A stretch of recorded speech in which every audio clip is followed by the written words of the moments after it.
It is April 17th, 2023, and you are watching The Code Report. Yo, check out this new Drake track featuring The Weeknd that just dropped. I came in with my ex, like Selena, the flex, bumping Justin Bieber. Talking to a diva, yeah, she on my nerves. She think that I need her, kick her to the curb. Pretty hot, but it's actually all AI generated. It was made by this mysterious Ghostwriter977 account on TikTok, which we'll investigate in just a minute. The song itself already has millions of plays, but it's not the only AI track going viral. We've also got Kanye singing Justin Bieber's Love Yourself. Cause if you like the way you look that much, oh baby, you should go and love yourself.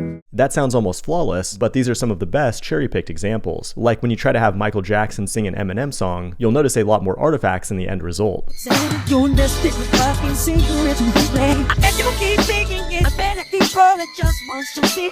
If you want to learn how to do stuff like this yourself, I'd recommend watching this video from Roberto Nixon. Unlike myself, he has some decent rapping skills, but I spit a few bars anyway, and here's the masterpiece I got back. Yo, it's Yeezy in the house, about to spit some truth. About a channel on YouTube, it's called Fira Shit, no spoof. Innovative as Tesla, shining like Edison, teaching tech with style, code that got that adrenaline. And of course, ChatGPT wrote the actual rap for me. What's most interesting though is what this might do to the music industry in the future. Back in the 90s when Napster came out, it was like the greatest thing ever for a while because you could quote unquote share music with your friends without needing to go to the record store and pay $20 for a CD. But eventually the music industry realized this thing was going to cut into its profits, so the master of puppets got Metallica to make Napster fade to black by suing it for copyright infringement and racketeering. It's sad but true, but the memory remains. But AI music is even more insidious because it's not just like taking one song, it hijacks an entire artist's ability to create. Being born with talent no longer matters. We can just use technology to steal your talent and remix it in an infinite number of ways. But on the plus side, if you die, your talent can live on forever. Like, have you guys heard Kurt Cobain singing this new Nirvana song, Drowned in the Sun?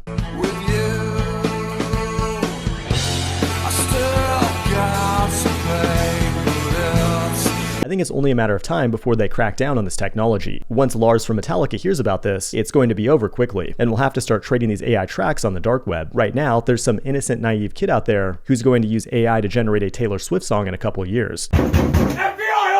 Only to have the FBI break in his door, shoot his dog, and put him in jail for 20 years. But now let's get back to this viral Drake track. Some have speculated that it's not even AI generated, and in fact it was Drake all along under this bedsheet. That's possible, but this TikToker is also harvesting emails with an app called Laylo, which is a Y Combinator company that does big drops with creators designed to go viral. If you don't know, Y Combinator is a startup accelerator that used to be run by Sam Altman, the current CEO of OpenAI. I'm not sure what it is yet, but something seems fishy here. This has been The Code Report. Thanks for watching, and I will see you in the next one.